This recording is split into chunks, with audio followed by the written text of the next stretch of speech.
Good afternoon, everyone. Welcome back to episode 4 of Inside the Numbers. I'm Hunter Aschenbrenner, once again joined by Jake Auerbach. Today, we're going to be recapping the first week of the MLB season, specifically the Yankees and Mets. We'll widen it out a bit, and then we're going to talk about a bit of March Madness at the end. So let's get into it.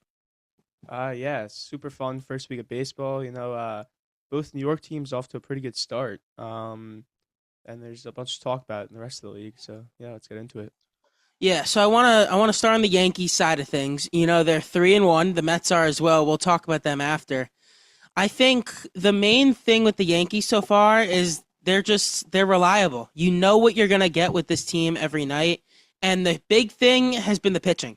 The pitching has been unbelievable. They've given up 3 runs total so far this season. They gave up 1 in the entire Giants series, and we're recording this on Tuesday. Last night against Seattle, they gave up 2. So they got elite starting pitching from Max Fried and Cam Schlittler to start the season, and Will Warren and Ryan Weathers weren't bad either.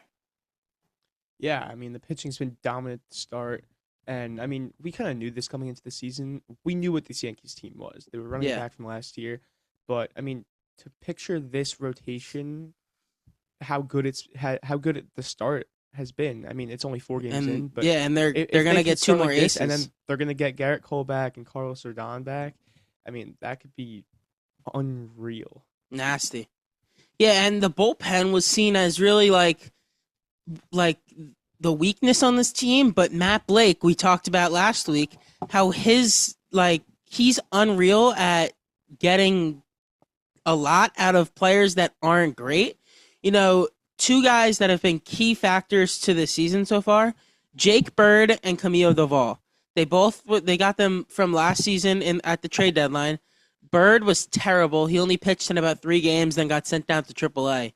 Camilo Doval wasn't great, but they were tinkering with a lot of what he was doing in the offseason, and they were trying to fix his pitches and get him back to that version he was in San Francisco, and he started throwing one of the nastiest sinkers that you will ever see. And just watch this real quick. Just that pitch is just absolutely disgusting. Yeah, I mean it's pretty much unhittable. Like Yeah, how do you know what the velocity was on it? it was like 97, Yeah, so I mean, throwing a 97-mile-an-hour sinker like that, which it's that's just nuts. absolutely nasty. And I mean, I don't know how you hit that. David Bednar's gotten off to a nice start. Fernando Cruz got 2 huge strikeouts last night to get out of an inning. He's been really good as well. So those are really top 4 in the bullpen. Tim Hill is just reliable as always. And then the back of the bullpen is really just hit or miss. Brent Hedrick has been pretty solid to start. Cade Winquist hasn't pitched yet. And then the guy I want to talk about is Paul Blackburn. We know he was on the Mets last year, and then he got DFA'd. The Yankees picked him up. He was solid down the stretch, but nothing crazy. Just mainly used in low leverage. And they signed him to a minimum contract, but an MLB deal. And he's on the roster. And he's the one that gave up the walk-off the cow rally last night. And I don't understand why he's on the roster. You know, they're trying to do the same thing they did with Weaver. But Blackburn doesn't have the stuff that Weaver does. Yeah, I mean, the Mets traded for Blackburn. I think it was 2023 or 2024. One of those From years. Oakland. Yeah, from the A's, and he was solid his first year. And then like not great, but Yeah, okay. just the back-end Um, starter. Yeah, and then last season he was just awful. They Mhm. DFA'd him. Yankees picked him up, and he was even worse with the Yankees. Yeah, but it was Um, mainly low leverage when he did have success. Yeah, It's just like not a guy that should still be on the team. yeah. I don't really know I why think- they have Luis Heel in AAA. And Well, they're trying to Blackburn keep in the Heel. majors, but- They're trying to keep Heel built up because they don't need a 5th starter until April 11th. I'm pretty No, I sure. understand that. So that's why. But there's other guys that Blackburn shouldn't be on. Like I get the thing. They're trying to recreate what they did with Weaver, and we'll talk about him. He's off to a nice start with the Mets. But Blackburn, like Weaver would touch 97 on his fastball when he's going right. Blackburn, what, hits 92, maybe? I mean, that's just a huge difference. And Weaver's fastball is like rising, and it's a great pitch. Blackburn doesn't have that. Yeah, Blackburn doesn't have the quality of stuff that Yeah. Weaver had. I mean, I don't know if Matt Blake can really do anything about it, but I don't really see the upside of having a guy like Paul Blackburn in the Yankees bullpen. Yeah, I mean, I'd rather someone with better stuff who's just better. I mean, Yerry De Los Santos is in AAA. He was very solid down the stretch last year. Um, they DFA'd Osvaldo Beto. He throws like 96, and I'd rather him in the role that Blackburn has, just more like a higher chance of catching lightning in a bottle. And then the one other guy that you haven't heard much, and I'm pretty sure you haven't heard this name, Giovanni Cruz. He throws 102 miles an hour. He's down in AAA. He's dominant, and he just burst onto the scene. We'll probably see him in the summer. I'd rather him in the Blackburn role right now. Yeah, I mean, it's not too big of a deal. I mean, how No, many it's appearances just has Blackburn made? yeah, just one last night. But there's Okay, really so it's just a broad thing that I don't hate anything that they've done with this roster. I think it's a very complete roster. Other than that, like that's the one question. Like, why is he on the team? yeah, I mean, it's not really. Again, it's not too big of a deal. It's the last arm in the bullpen, but Yeah, it's just you'd rather have a guy that you can rely on instead of every time this guy comes out here, you're like, oh, here we go. yeah. The big thing is just like they said before the third game of the San Francisco series to make it a point to sweep because last year they tied in the division and Toronto got the tiebreaker. They got home field, and then it was the big reason why they killed them in the playoffs. That home field advantage was nasty, and it feels like they're making a point to change that this year. But I mean, Blackburn goes against that. You're trying to win as many games as possible. I mean, it's game 4. Yeah, there's But not much to every get game, mad at right now. It's just that. That's the one no, thing that I'm just don't understand. But I've loved just the start every of the game season. adds up. I mean, these Yeah, games count just as much in the standings as game 162. But um, you want to rack up wins, but at the same time, there's nothing to panic about hmm from either yeah. It's any team, any player. But Yeah, it's been a great start to the year. The pitchings look great. The offense hasn't really clicked yet, but no offense really clicks in late March. It was 41 degrees last night in Seattle, which is just cold, and then you have Luis Castillo coming at you. They hit Logan Webb on opening day. I'm not worried about the offense; they'll be fine. But the one guy on offense that has been unbelievable is Giancarlo Stanton. yeah, he's off to a great start. I mean, um, the rest of the offense, I'm not concerned about it at all. I mean, Yeah, it's the same lineup last year that was one of the best in baseball. But yeah, Stanton's a guy who's off to a great start this year, and you really like to see it. Hitters usually start the season slower. You see that from a lot of the stars around the league, and a guy like Stanton who doesn't play the field, who is getting up there in age, you love to see a hot start from him. Yeah, he's 8 for his first 16. He's just been awesome. He has a multi-hit game in all 4 to start the season. He's 46 home runs away from 500, which is the benchmark to the Hall of Fame. Don't think he gets that this year because I don't think he stays healthy, which that's the thing with Giancarlo. But I could see him definitely hitting 30, and he's great in that role. Just a I think middle he'll of get the to the order 500. bat. I think he'll get to the 500 mark next year. Yeah, he should be definitely. I mean, depending on the lockout, of The course. lockout, yeah, that could be big for him because I mean, who knows if he even plays after that? But Yeah, which I mean, next year's the last year of his long contract. I'm pretty sure. yeah, so I mean, it's too far to tell, obviously, who if he's going to stick with the Yankees or even retire. But he's just a really good player. Yeah. He's going to produce, but it's good to see a guy like him producing this hot Mhm. early on in the season. Yeah, the last guy I want to talk about with the Yankees before we shift to the Mets is Jose Caballero. He's off to a great start. He's just hitting for average, making stuff happen on the base paths. There's one thing I saw earlier. Since being traded to the Yankees in late at the trade deadline last year, he's hitting 270 with a 797 OPS and 16 stolen bases. Like that's a very good player. Yeah, he should be the Yankees' everyday shortstop at this Yeah, point. that's what I wanted to get at. When Volpe comes back, Boone announced today that he should be starting live BP in a couple days and then a rehab assignment in the next week or two. When Volpe comes back, Caballero should have a very good chance to win that shortstop job. It shouldn't just be Volpe's back, Volpe's the guy. I mean, I think No, Volpe should be given a chance, but it shouldn't just be Volpe. Volpe's had 3 years to prove himself. He's been awful every single Yeah. season.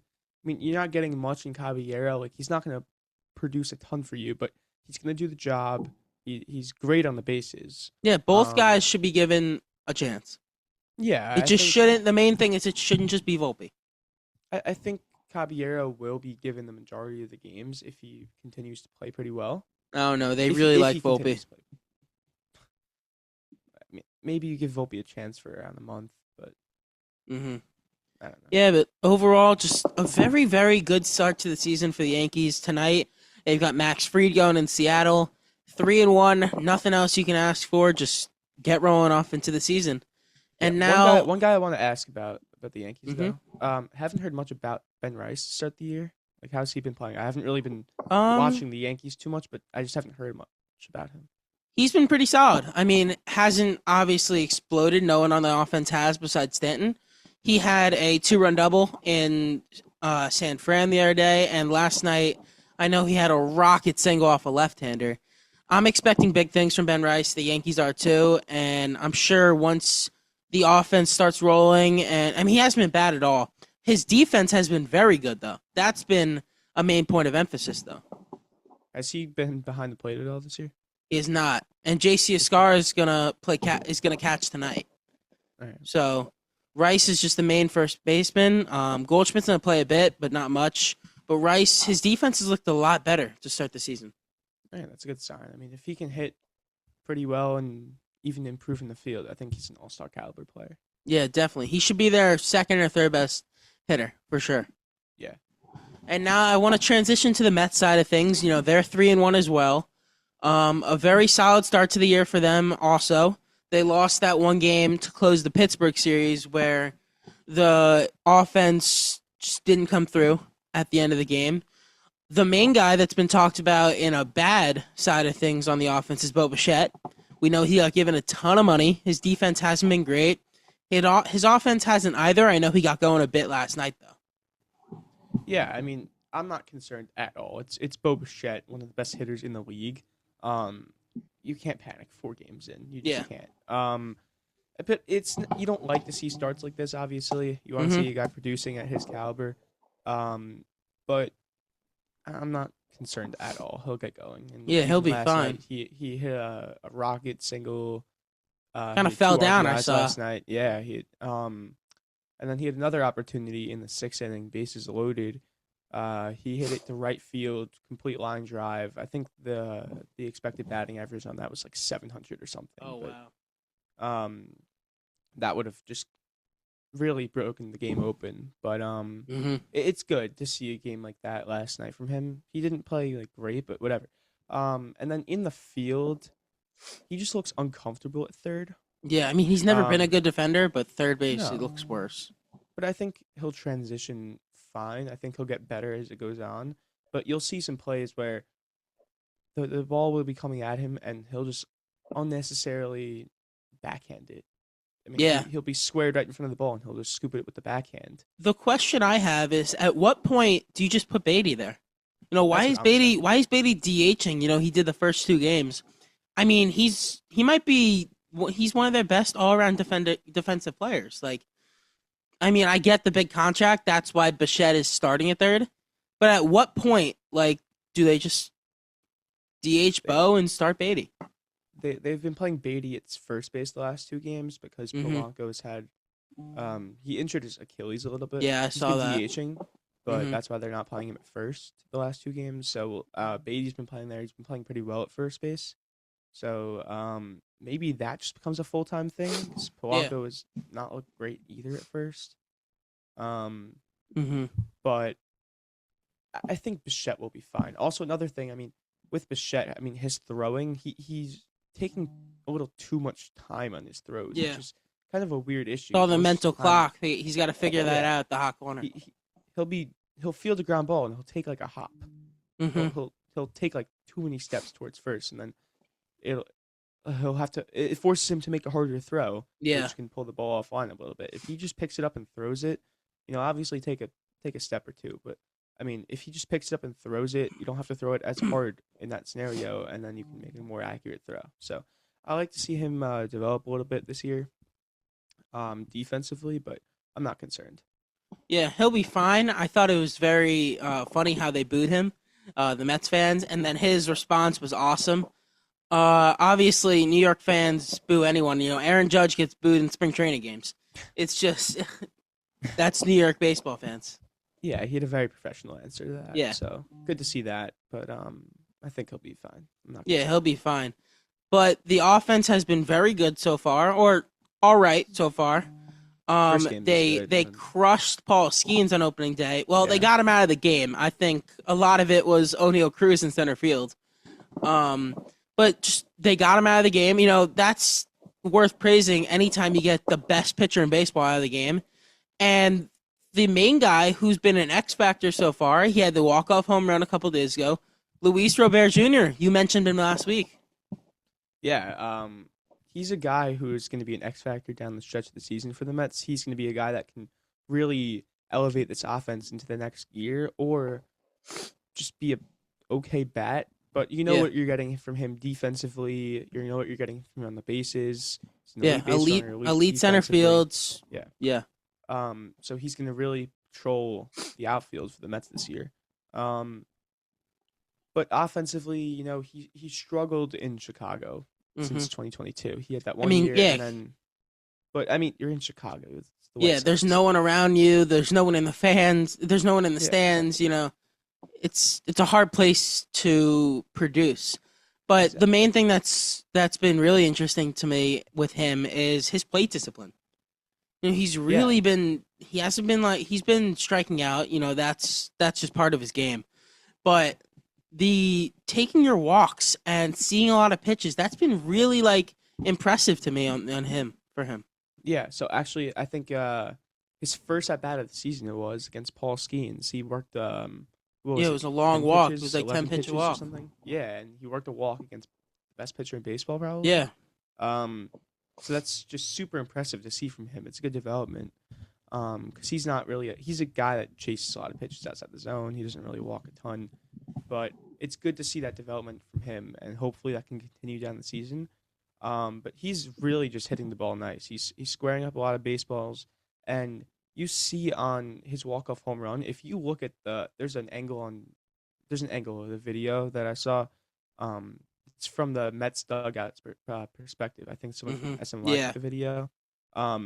You'll see it didn't look like a real swing. It kind of looked Yeah. like a little whatever. Like you see the raw power that guy has. So if he can really start to connect on some of these baseballs and really square them up, I can see him hitting 25, getting up to 30 home runs this year.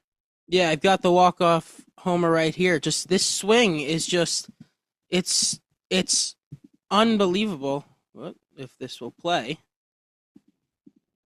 But this swing, it's just he went fishing for it and crushed it out to left center.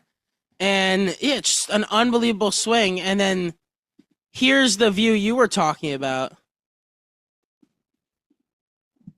Yeah, this was it. Which that's unbelievable. Like it doesn't look like a real swing at all. Yeah, and he crushed it into the left center gap over the wall. Yeah, so you see the raw power that guy has, but All the talent in the world. yeah, if he can really just continue to square up baseballs, I can see him being a key hitter for the Mets this season. And pair that up, you're getting elite defense, you're getting elite base running. If he can even have a solid year offensively, I'll take that any day. Especially with everything else he does on the baseball field. Yeah. But the main question with the Mets, the offense, obviously a question, but you have Lindor, Soto, Bichette. They were going to be fine. It was just how good would they be? The rotation was the reason they missed the playoffs last year. They were terrible down the stretch. They've been looking pretty solid to start the season. Freddie Peralta wasn't great on opening day. He had that home run to Brandon Lau, the first one that was really taken away by the wind. Um, and then Noah McLean wasn't great. He was all right though. Bad start with bad stuff, but he was solid for that. And David Peterson was all right, and Clay Holmes was too. Yeah, it's a solid start to the season for the from the rotation. Again, Freddie Peralta pitched all right. I mean, Yeah, nothing. You expect a yeah. I little mean, bit you better take from away him. that pop fly ball that got taken by the wind. That's what, 2 runs on his entire Yeah, day. any other day that's a pop fly easy Yeah, catch. pop out the bench. Um, but I mean, he'll be fine. I'm not concerned at all. It was a Yeah, solid start. He wasn't bad at yeah. all. David Peterson pitched great. Mm-hmm. I think it was 5 1/3 shutout, Yeah. something like that. Um, and then McLean didn't start off well. The first 2 innings, he Couldn't find his struggled. command. Yeah, his control was out of whack a little bit. Stuff just wasn't there, and then really pitched well for the next 3 innings. Yeah, I I'm mean more concerned that's about it's him. what you want with your best pitchers when they don't have their best stuff. You want them to still be able to pitch solid and keep them in the game. If he doesn't have his best stuff and you give up 6 runs, that's just terrible. But Yeah, he have 2 runs over 5 innings, just solid start. yeah. And then last night was Clay Holmes, who pitched all right. He was solid. And then tonight is Kodai Senga. He's the guy to watch. I'm intrigued with him. Yeah, I think he could be a really key player for the Mets this year yeah. if he can Just stay healthy. help. Whenever he's been healthy, he's been good. That's hmm the thing with him. Besides the end of the season last year. Which is after he was injured. Exactly. Yeah. If when he's healthy, you're gonna get a good pitcher, especially with Yeah, I that think nasty up until ball. up until June last year, I think it was until he got hurt when Alonso threw it to first base. hmm Until then, I think his ERA it was sub 2. I don't remember what it was, but it was 1.8 maybe. Yeah, it was So I mean, unbelievable. he's a really good pitcher when he's healthy. Well, that's just the key. If he can stay healthy, I think be an important arm for the Mets this year. Yeah, the bullpen for the Mets as well has looked pretty solid. Devin Williams got his first save last night. I'm rooting completely against him. Luke Weaver, I love. He's been great to start the year. I know you want to talk about one guy that Carlos Mendoza seems to really, really like, and I'll let you take the stage on that. Yeah. So Richard Lovelady, also known as Dickie Lovelady, hmm has gotten in the game twice, both in Both in big extras. situations. And I'm not really sure why. Yeah, it's He kind of is, like the Paul Blackburn thing that I brought up. yeah, but I mean, Blackburn was in a big spot too, but there was 2 nights in a row where Yeah, Dickie was brought into the game in extras, which I and don't it's a really guy that's understand. been. I mean, hasn't he been DFA by the Mets like 30 times? They keep bringing him back. Yeah, I think over the span of the last year, he was DFA'd 6 times by 3 different teams, and then he was put on waivers by the Nationals. It was, and then the Mm. Mets picked him back up. He played all spring training with the Nationals, and then Mets scooped him up off waivers, and he's now hmm on the opening day roster. But I don't really understand why he's getting in these Yeah, moments. But um, I don't know. To be honest, yeah, I I have don't no know. answers. I have nothing else to really say about it. But he's just not a good pitcher. I don't know why. But Yeah, one it's guy who has strange. impressed me so far, Tobias Myers. hmm He's pitched very well. He was sort of not really a throw-in, but he wasn't the main piece of the trade. You hmm got Peralta The and Freddie Ace trade. obviously in that. But I mean, he was an underrated pickup in that trade, and he's been really good to start the year. So I think he's an important Did piece. he pitch last night? Um, Thought he was warming in the bullpen. I know he pitched on opening day. yes, he did. He did. It, did he? I'm forgetting right now. I'm completely blanking. I'm not He's had sure, 2 but he appearances was this he year, was though. good on opening day. Yeah, know he's that. pitched twice this year. I know that. Yeah, I think Richard Lovelady, he's going to be DFA'd again soon, and they'll bring up another guy. There's always one rotating piece at the end of a bullpen. That's Yeah, just how Myers did teams. pitch last night. He That's just pitched how. 1 1/3 with 3 strikeouts. Yeah, solid. Like that's So just good. how teams like keep it going with fresh arms whenever they need one. So I think Lovelady's going to be the guy that takes fall for that. in Yeah, the I mean next they have a couple couple days. arms in AAA who they can easily move up, who are Craig already on the Kimbrell. 40 man. Yeah, another one, AJ Minter, when he's healthy, Yeah, he'll so be a that's gonna be big a big addition. I think he's piece. coming back in April or May, but might have to wait a little bit to see him. But I think he's a good pitcher, Yeah. and he'll be a big addition. Yeah, so overall for the Mets, just a very solid start to the season. 3-1. They've played in all cold games, so the offense not to judge yet. I'm sure they'll get going once the weather heats up. But so Yankees and Mets, solid starts. They'll look to keep it going tonight. The Mets are in St. Louis again. Yankees are in Seattle. Let's go to a broader view of the MLB. I think one of the main topics, we'll get to all the rookies. Mike Trout, it's been so fun to watch. He might be the best player in this generation, and he's really gone down in the last couple of years. To start the year, he's 6 for 17, 2 homers, a stolen base, diving, making great plays in center fields, over a 1.2 OPS. Just if Mike Trout is back, it's just awesome for baseball. Yeah, he's looking like Mike Trout from 2018, He looks like Mike 2019. Trout. He even said Yeah, that. He's like, I feel like myself again. yeah. I mean, he's just such a fun player when he's on. Yeah. That Um, swing is just so awesome when it's right. Yeah, I mean, he is the best player at this he is the best player of this generation, I would Yeah. say. Um, Definitely of the 2010s, I would say. Mhm. But he's just such a fun player to watch, and when he's on like he is right now, it's really fun to watch. You just gotta hope he can stay healthy. Yeah, I mean, it's only 4 games in, so this could just be a heater, but I mean, he has all the talent. We know that. Hmm. Um, the talent was never an issue. It was always just the injuries, and it was the Angels. Yeah, if you just can we get Mike Trout in the playoffs, please? Yeah, I Just don't think it's gonna happen this one year without time. a trade, but Yeah, definitely not. But just one time before he retires. Come on. yeah, I mean, So just ridiculous. it's unreal to see Trout play. And now I want to get to the youth movement that's taking over the MLB to start the year. There's been new rules in the last couple of years that help rookies make the opening day roster and lessen the amount that teams are manipulating service time. And it's really been awesome to watch. There's a ton we got to talk about. We're going to start one for your Mets, Carson Bench. He hasn't been great to start the year. He had 2 hits last night. Um, but he had the homer on opening day and just an awesome moment for him. Yeah, I mean, you see how excited he was. Yeah. I think there's a couple of stats about him. He's one of 2 Mets ever to hit a home run on opening day as in their MLB debut. Wow.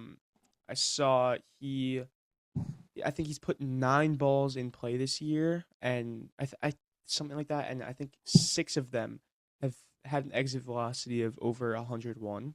So Wow. he's really squaring up the baseball. Yeah, the one Um, thing I've noticed with Bench by watching him so far, it doesn't really feel like when Japanese players come over, like I'll say like Hae-Sung Kim and like Jung Hoo Lee, they have that like step into their swing, and it's not like they're loading up like Shohei with a big power swing. It kind of feels like Benj is more towards like a contact slap hitting swing more than gonna hit bombs. yeah, I mean, he's not the type of guy that's going to hit bombs. Yeah, just This early in his notice career, that. he's just not going to. That's just how he is as a player. He has raw power that's going to develop. But Yeah, right now I he's saw the other killing day it. that when they were both at Oklahoma State, Noah McLean had more homers than him. Noel McLean had more homers than Benj, and Benj had more strikeouts pitching than Which that's McLean. just funny how that works. Yeah, it's a crazy stat. And Now they're they're both both top playing, prospects yeah, and playing for the kind of Mets. cornerstones of the Mets. Yeah, Um, building but blocks. Benj is going to be a really good player. You can see Hmm. he has all the talent. I mean, I think he is one of another stat that I'm just pulling out. I don't One know thing that's the not amount gonna of pop on numbers, the. but real one sec. Hmm. I don't remember the exact numbers. I think he was one of like 4 players to have a home run and 2 stolen bases in his first like 4 games or something like that. But Wow. he's a good player.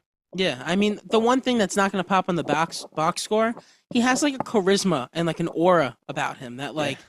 that like he's confident and he doesn't look out of place, and that's going to play huge as he tries to build his career.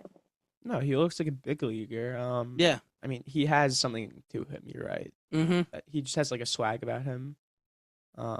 He just looks good. Yeah, the counting stats haven't been there so far. He's 3 for 14. Now I want to get to the other rookies in the MLB that have started to dominate so far for their teams.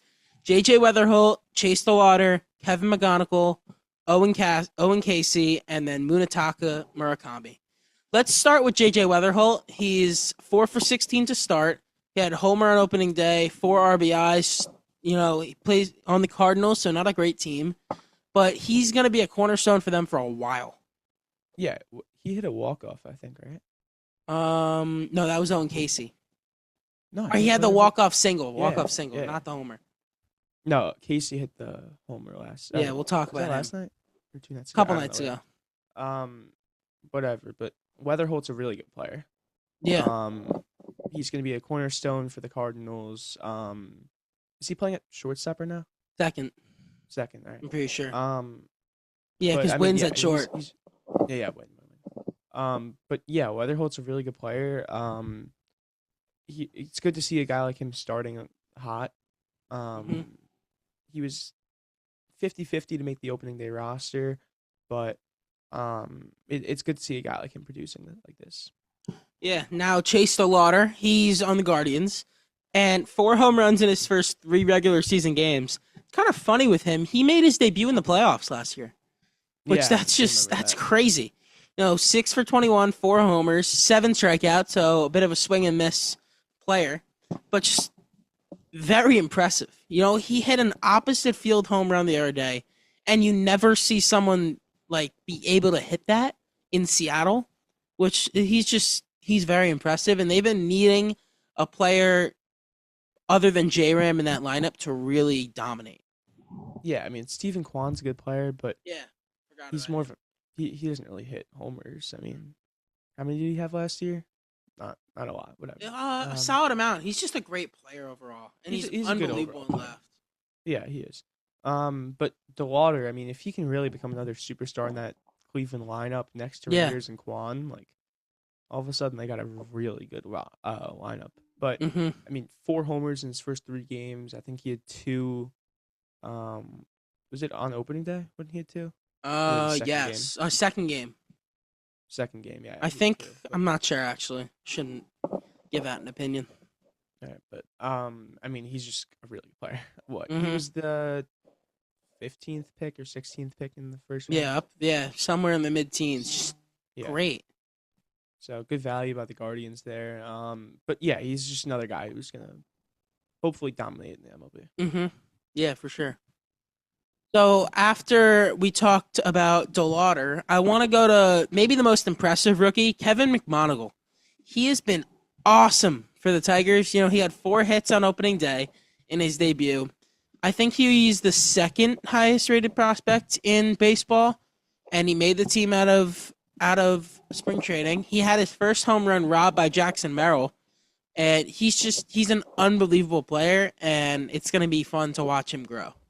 Yeah, you're right. He was the number 2 prospect, only behind Connor Griffin. And then opening day, there's a lot of hype around him, a lot of talk, everyone watching, and he puts up 4 hits. Yeah. Just unreal start to his career. And he's just another one of these guys who just look really good so far. And I mean, the Tigers seem to have Mm-hmm. hit super well on Yeah. a prospect. Before we get to Owen Casey and Munetaka Murakami, you mentioned Connor Griffin. He's off to an awesome start in AAA. I saw the other day. He should be in the majors as soon as possible. He's 19 years old. He was unreal last year as an 18-year-old, and I mean, give him 3 weeks in the minors and then get him up in the big leagues. I'm not sure if they want to rush him that fast, but It's nice to see the Pirates though. They probably got the best player in back-to-back draft classes. They got Paul Skeens, and now they've got Connor Griffin, who obviously we haven't seen him in the big leagues, but he's going to be very good. And then their draft pick from last year, Seth Hernandez, came out throwing 102 in spring. Yeah. The Pirates, they're just a joke of a franchise. Every Yeah, I time I think mean, of them, maybe. I see I'm talking about the Instagram MLB Hall of Good, and they want to buy the team. Hmm. Like they want all the followers to put up like $50, and Yeah. Yeah, I mean, so it's hopefully really with these three guys, they can take a step. And they've already got Jared Jones, you know? So hopefully for Pirates fans. yeah. I think they're people were hyping them up this year, as a sleeper team for the playoffs. I never saw it. Yeah. I don't think they don't have anything. I mean, their lineup is atrocious. Mm-hmm. Yeah, Um, we'll see. but But I'd get Connor Griffin up here in the next couple weeks. if he continues at this level for the next month, maybe then yeah. But I don't see any reason to really rush him up to the majors. Mm-hmm. But I see what you're saying. So I don't Yeah. think it'd be a bad idea. Now, Owen Casey, for the Marlins, he was traded for Edward Cabrera in that package. 5 for 13, 4 RBIs to start his career, and then the walk-off home run to beat the Rockies the other night. You know, the Marlins look pretty good. You know, I don't think they'll make the playoffs. I think they'll be pretty close, though. It's just I wish their ballpark would fill up a lot. Like we saw in the WBC, that ballpark can fill up, and just, I mean, they've got a solid team. Show out. Yeah, the Marlins are actually a solid, young, fun team to watch. Yeah. Really, you've seen their jerseys. They're like Oh, the teal ones, they're so nice. They're really nice. Yeah. But the Cubs made a trade with them. They got Edward Cabrera in exchange for Owen Casey, the top prospect in the Cubs organization. I think he was number 1. I think so. All right. And then he hit the walk off the other night, and Cubs fans were like, "Please, Edward Cabrera, be good," because we just gave this guy up. And then Cabrera pitched really well last night. 6 innings. Yeah, he 4 was pretty runs. good. No, the question with Cabrera is just his health. Yeah, I mean, he's. I remember the Yankees were close to trading for him. I was excited for that. Ton of rumors. And then the Yankees got Weathers from the same team. Yeah. What's it called? But Casey looks really good. Obviously, the walk-off home run, electric. But he's a really good young player. So hopefully, he can keep this up. And then the final rookie we'll talk about before I want to talk about the ABS system, Munetaka Murakami. You know, he didn't get a lot of interest coming over from Japan. We've heard about him for a number of years, and he didn't get any big contract offers. So the White Sox were like, all right, we'll give him a deal. And the White Sox didn't pay a lot for him, and he's hit 3 home runs in his first 3 games. You know, the swing and miss is there, obviously. I think Murakami is going to get traded at the deadline, and I think he's going to have like 20 to 25 home runs by that point, and some contenders going to be like, yeah, we need a left-handed slugger, and the White Sox are going to cash out. I mean, I think that's going to end up being a good business move by them. I see what you're saying. I think I was on the train that he was overrated when he was initially posted. You know, teams were initially saying he's going to get 5 years and upwards of $100 million, which I thought was nuts for him.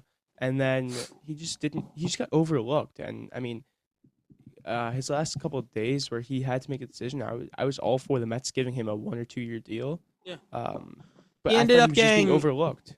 Yeah, he ended up getting 2 years, $34 million, which it's nothing. Yeah. So I think he was really overlooked. His swing and miss stuff was overlooked. His defensive ability was overlooked. I mean, he's a guy that could hit up to 30, 35 homers. Yeah, there's no ceiling for how much he can hit. No, I think he's going to be a good player, actually. How old is he, 25? I think so, yeah.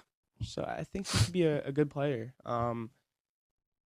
Player comps like an Eugenio Suarez, I would say. Yeah, peak Joey Gallo. Yeah, and that's a good player. Yeah. So I think I want to mention one more guy. He's not going to be talked about as much because he's 29, but Kazuma Okamoto, he's been very solid to start for the Blue Jays. I wanted the Yankees to go after him. You know, he was a perfect fit for what we needed. He could play all over. He made a great play against the Rockies last night at third. Hitting 330 over his first couple games, 2 homers. Just a very solid player. Not going to get talked about as much because he's not supposed to be a rookie at 29, but just a very solid player. Yeah, he's kind of similar to Senga that came in from Hmm. Japan late in their careers. I think Senga was a rookie at 29 as well. Yeah. Um, but Okamoto he's a good player. I mean, he's a good defender. He can Hmm. run pretty well. He can hit pretty well. He could be a 5-2 player in the future, and a pretty good one at that. So I think he's a solid player. And yeah, he's not gonna be talked about because of his age, but I think he's still a quality player on a good team. So I think he could produce pretty well and be a contributor to the Blue Jays.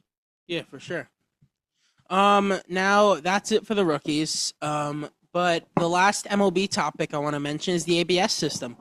It's made its debut over the first week of the year, and I think it's been a success so far.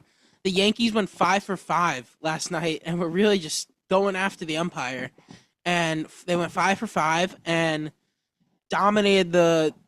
They're great at seeing the strike zone like that, and they've had a lot of success with it. I think it's great for baseball, just overall. I don't know how I feel about it. Really.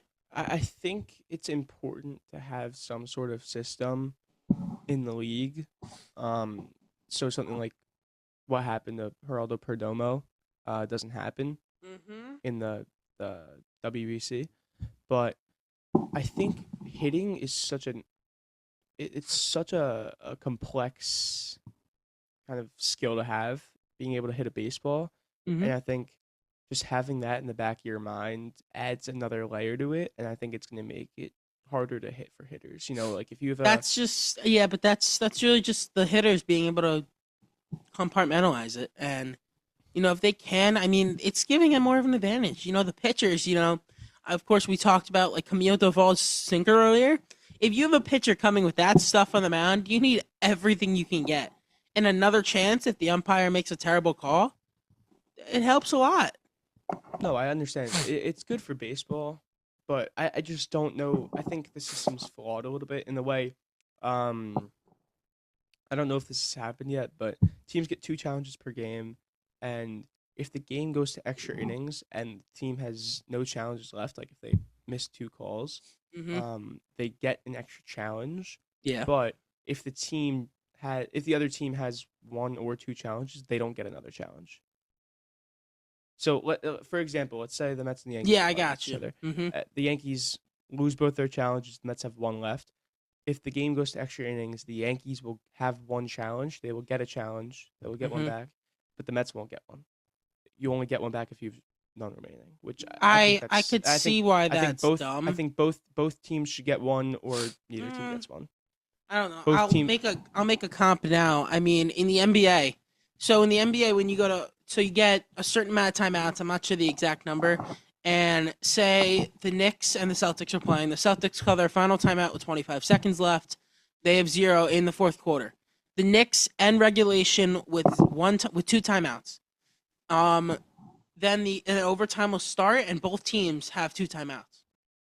It's like you get to a certain number no matter what. I'm pretty sure, which I think that's smart. I mean, I don't know. I could see why you think it's dumb, but I think it's not that big of a deal. I just think ABS is great overall. I think timeouts are different than a challenge. Mm-hmm. Um, but I just don't think a team should be rewarded for having none left, Yeah, and I could see that logic in the it. other teams shouldn't be rewarded for Mm-hmm. being good challengers. But Yeah, um, I think that's a little flaw in it. But overall, I think it helps the game. But definitely.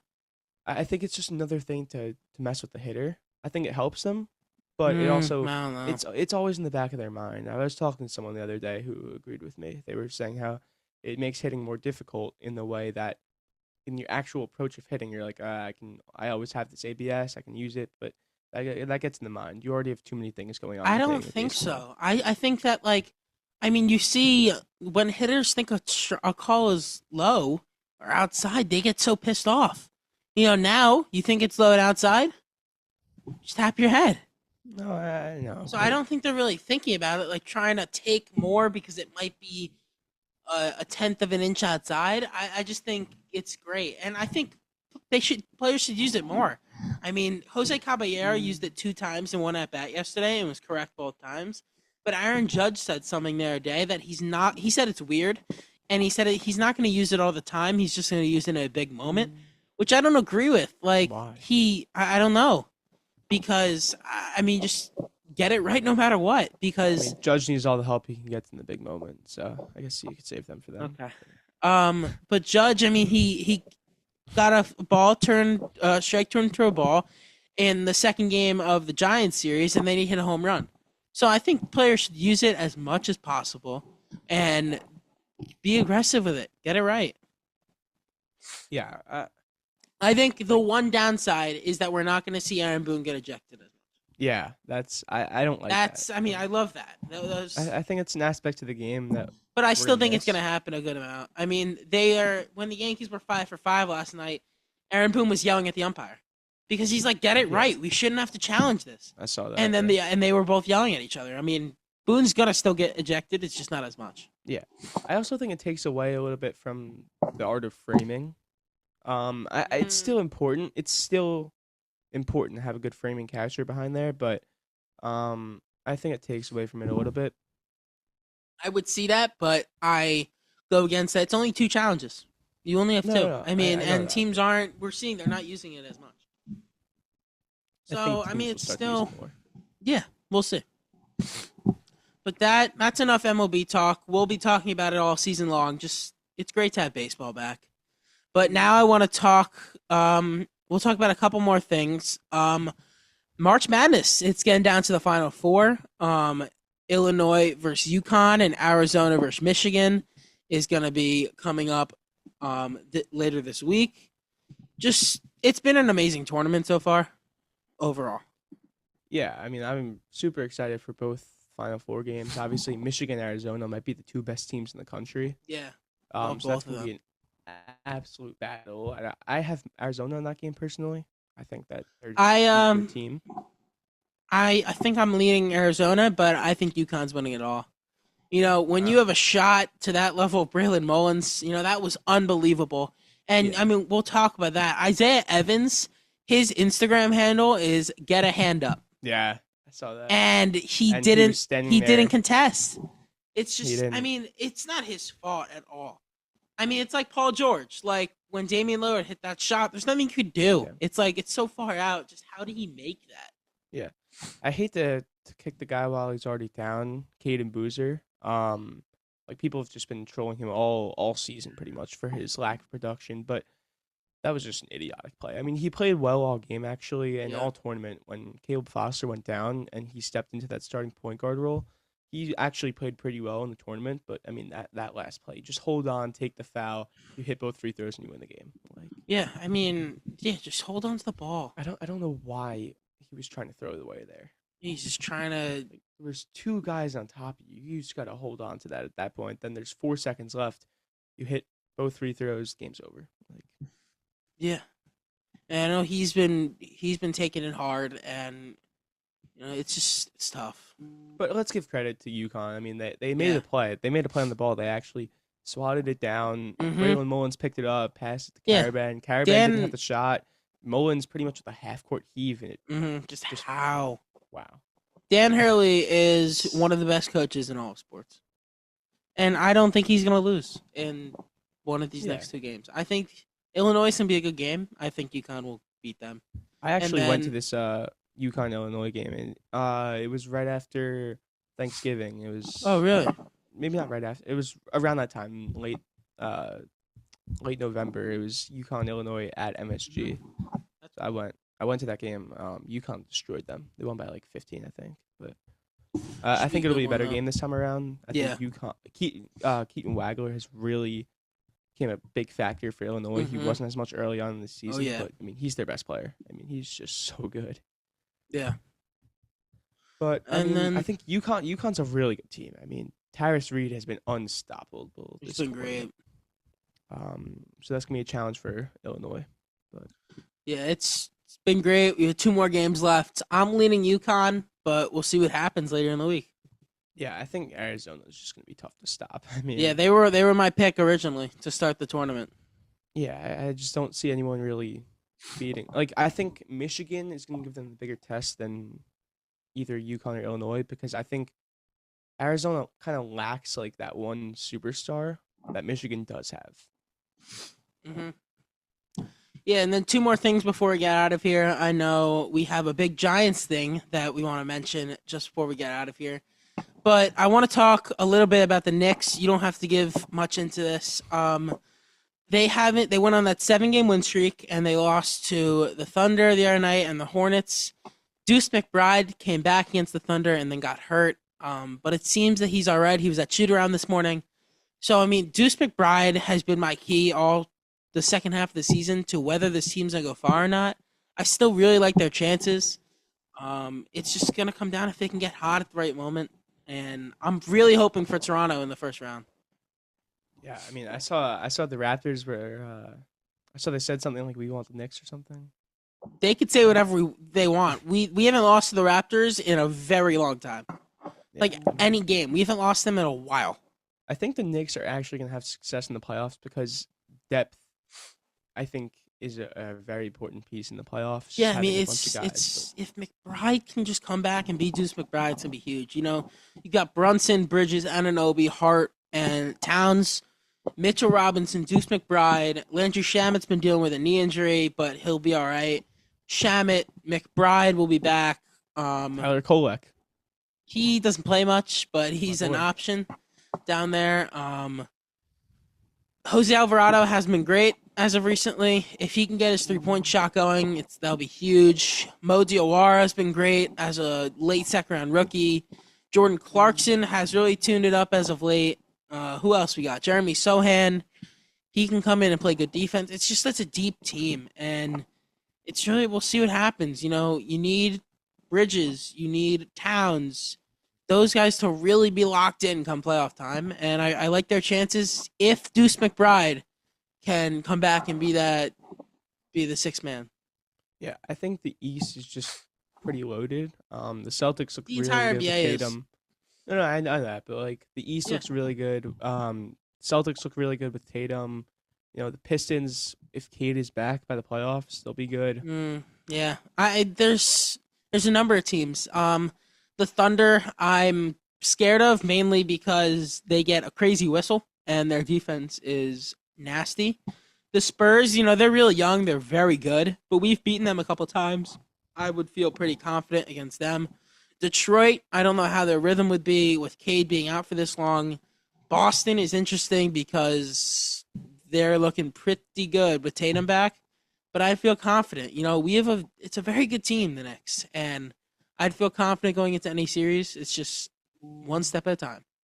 Yeah, I mean, you can't feel overconfident in the playoffs because you never know what's going to happen.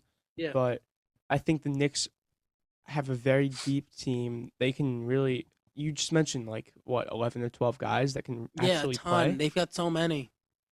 Yeah, so I think in a playoff series, if a series gets up to 7 games where you're playing every other day, I think that's Hmm. going to come down to it. Where the Pistons, let's say we're playing against the Pistons in the second round or whatever it is, and it goes to a 7 game series, and game 6 or game Yeah. 7, players are starting to get tired, and the Knicks just have that depth Yeah, that they can especially really there's really like use. aggressive teams and physical teams in the East. You know, Detroit, Orlando. If the Heat make it, they're always tough. It's just we'll see what happens on the stretch. We'll talk about it more as we get into mid-April. I want to close with the Giants. There's a big thing going around. You know, we saw that flag football game last week. Odell Beckham Jr. Is he going to come back to New York, or will the Giants bring him back to New York? Honestly, at the end of the day, I do think he'll be a Giant. I think his relationship with John Harbaugh, I he's think he'll made it get a open. chance. I think he's going to definitely work out with the Giants before anything Yeah. happens, but nothing is imminent uh, until he has a workout. But I really, if he's going to sign with the team, which he said he wants to, and I do expect him to do, I do think it'll be the Giants. He's just said over the last since he's been traded that he wants to be a Giant. He Hmm. wants to win a Super Bowl with the Giants. He even said like when he won the Super Bowl with the Rams, obviously it was like his the best feeling in the world. But I mean, he was like, I want to do this with the Giants. Yeah. Like he's made it open over years that he just wants Yeah, to be back unfinished in New York business. with the Giants. And Jackson Dart posted a picture on Instagram of him and Odell together. I think I'm just gonna get ahead of this now. I mean, obviously, we all love OEJ. If he comes back, he's nothing more than depth receiver. Like No, he's I don't not think- stepping into like wide receiver 2 or 3. No, definitely not. I mean, don't the think- guy, he hasn't been the same since he tore his ACL in the Super Bowl. yeah, that was his second major Just be like really injury. cool. Yeah, be It really would cool just to be- see him come back. It would kind of just to have a veteran presence in the locker room, but I don't know if he's the guy that would. He's not a guy that would actually help the Giants on the field. I think it would just be more Yeah. of the story. And Yeah, if we'll he see. comes back for a year and then retires. Cool It'd be cool. story, but nothing Cool to else. see. And Harbaugh, he has a great relationship with Harbaugh, so that'll Yeah. definitely play a factor in it. Yeah. All right, that is gonna do it for episode 4. Another great episode. Next week we will talk about some more MLB, and then I think we're gonna get started on our draft talk as we get into April, one of the best times of the year. So yeah, just another great episode. Hunter Aschenbrenner and Jake Auerbach signing out.